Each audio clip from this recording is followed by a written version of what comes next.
Hello guys, in this video I am going to show you how to set the wind speed unit in the Deckee application.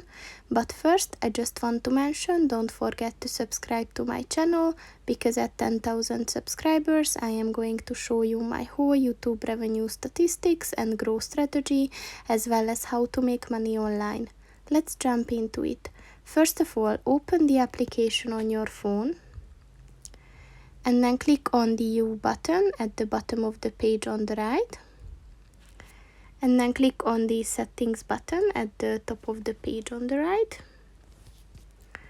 And then click on the weather button.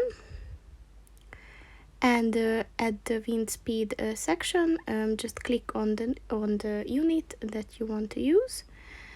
So yeah, just click on the one that you want.